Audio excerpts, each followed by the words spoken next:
Bismillahirrahmanirrahim.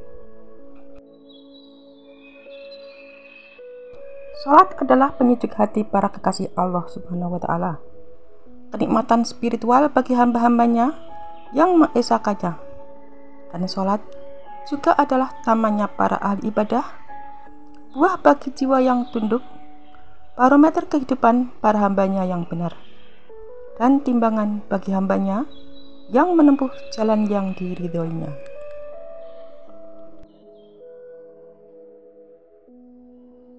Salat juga merupakan bentuk kasih sayang Allah kepada para hambanya yang beriman. Melalui ibadah ini, Allah memberikan petunjuk kepada hamba-hambanya, memperkenalkan dan menghadiahkannya kepada mereka melalui Rasul-Nya yang jujur lagi terpercaya, sebagai rahmat dan kehormatan bagi mereka, agar dapat meraih kemuliaan dan kemurahannya, dan agar dapat menggapai kedekatan dengannya, bukan karena Allah butuh kepada mereka.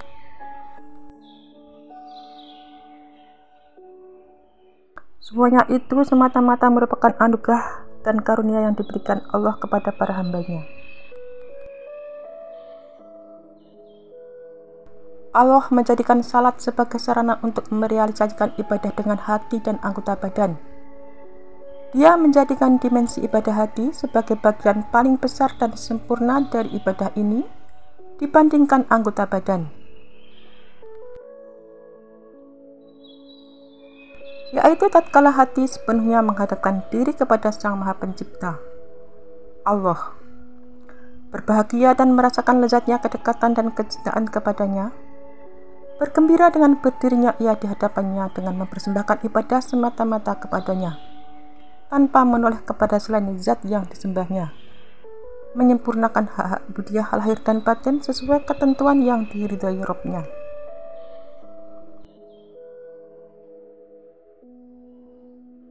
Gerakan-gerakan salat itu ditetapkan berdasarkan amalan hati, yaitu khusyuk, tunduk dan pasrah menerima, dan setiap organ tubuh mempunyai bagian tersendiri dalam memberikan hak ubudiyah.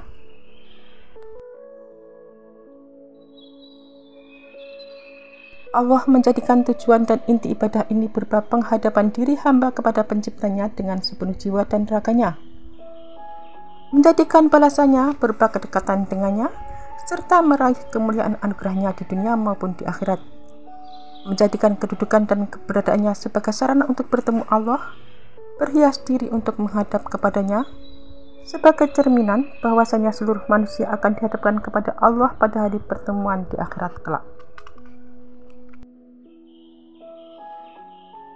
Setiap ibadah mempunyai buah amalan tersendiri. Adapun buah ibadah puasa adalah mensucikan jiwa, buah dari ibadah zakat adalah membersihkan harta dari hal yang haram dan syubhat, buah ibadah haji adalah pengampunan Allah, buah berjihad adalah menyerahkan jiwa dan raga yang dibeli oleh Allah dari para hambanya dengan harga atau balasannya adalah surga. Adapun buah ibadah salat adalah kedekatan diri hamba kepada Allah dan kedekatan Allah kepada hamba.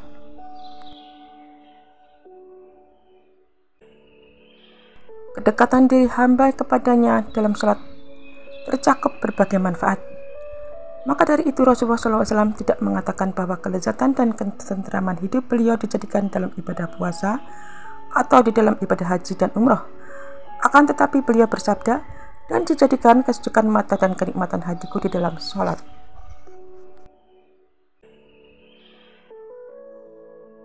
Perhatikanlah di dalam hadis ini beliau mengatakan di dalam sholat, namun beliau tidak mengatakan dengan sholat. Ini menunjukkan bahwa Nabi mendapatkan kenikmatan ketika beliau masuk ke dalam ibadah sholat, sebagaimana kenikmatan yang dirasakan seseorang ketika memasuki ruang orang yang dicintainya, atau kenikmatan yang dirasakan oleh orang yang takut ketika memasuki wilayah amannya.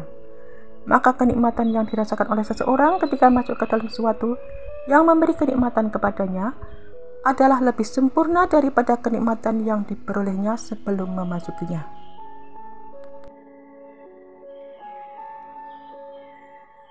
Ketika suatu hari Rasulullah SAW datang dan merasa ingin menenangkan hati dari kelelahan dan kepenatan, maka beliau bersabda, "Wahai Bilal, kumandangkanlah iqamah sholat, buatlah kami merasa nyaman dengannya." yakni kumandangkanlah iqamah sholat agar kami bisa beristirahat dari penatnya kesibukan, sebagaimana orang yang melepaskan lelah saat baru tiba di rumahnya, dengan beristirahat dan bernaung di dalamnya. Perbedaan antara beristirahat dengan mendirikan sholat dan beristirahat dari sholat. Perhatikanlah sabda Nabi SAW dalam hadis tersebut, buat kami merasa nyaman dengannya, maka beliau tidak mengatakan buat kami merasa nyaman darinya sebagaimana yang diucapkan oleh orang yang merasa terbebani dari sholatnya karena terpaksa sekadar menunaikan kewajiban. Orang yang seperti ini manakala hatinya dipenuhi oleh segala sesuatu selain sholat, lalu kewajiban sholat itu datang dan memutus kesibukannya dan segala hal yang digandrungi hatinya, sementara ia menyadari bahwa ia harus melaksanakan kewajiban sholat itu, maka bahasa tubuh dan ucapannya spontan mengatakan, mari kita sholat dan membuat diri kita merasa nyaman darinya, bukan merasa nyaman dengannya. Jadi ada perbedaan antara orang yang menganggap sholatnya sebagai penjara hatinya, penghalang jiwanya dan belenggu raganya, dengan orang yang menganggap sholat sebagai sumber kebahagiaan hatinya, taman dan kelezatan jiwanya, kenyamanan raganya dan kesejukan matanya. Perbedaannya, orang yang pertama menjadikan sholat sebagai penjara bagi jiwanya, belenggu bagi raganya dari kubangan kesenangan duniawi yang menjerumuskan dan membinasakan. Boleh jadi dengan pelaksanaan sholat itu ia mendapatkan pahala dan dosa-dosanya terhapuskan dan mendapatkan bagian rahmat sesuai tingkat ubudiyah, bentuk penghambaannya kepada Allah. Namun boleh jadi pula orang tersebut mendapatkan hukuman berdasarkan kekurangan yang terdapat dalam pelaksanaan ibadah sholatnya.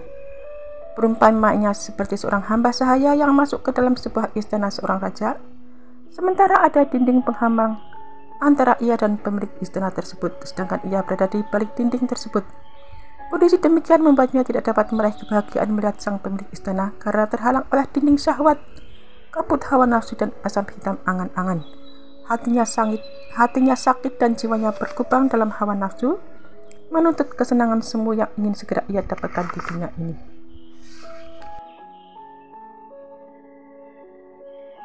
Orang semacam ini tidak ingin mengerjakan sholat kecuali dengan membicingkan sebelah mata dan seenaknya.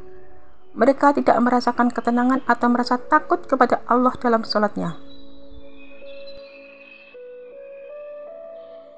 Ia merasa seolah-olah berada dalam kesengsaraan sampai ia keluar dari sholatnya agar dapat kembali menggapai kesenangan dunia yang digandrungi jiwanya. Adapun orang yang kedua, sholat yang dilakukannya selaksana kebun bunga bagi hatinya, menjadi kesejukan dan kelezatan bagi jiwanya, taman peristirahatan bagi rahanya, taman peristirahatan bagi raganya. Mereka merasakan berlimpah kenikmatan di dalamnya. Sholat yang dilakukan orang seperti ini membuatnya dekat dan mendapat kedudukan mulia di sisi Allah, turut mendapatkan pahala seperti yang didapatkan oleh kaum salaf umat ini, meraih puncak pahala, kedudukan mulia dan kedekatan kepada Allah. Derajat ini lebih dari sekedar mendapat pahala semata. Perumpamaannya seperti seorang hamba sahaya yang masuk ke dalam sebuah istana raja. Dinding penghalang antara dirinya dengan raja disingkapkan, sehingga ia pun merasa bahagia, tenang jiwanya, jiwa dan raganya tunduk di hadapannya. Orang yang seperti inilah yang akan beribadah kepada Allah seolah-olah ia melihatnya. Tampak baginya keagungan Allah dalam kalamnya.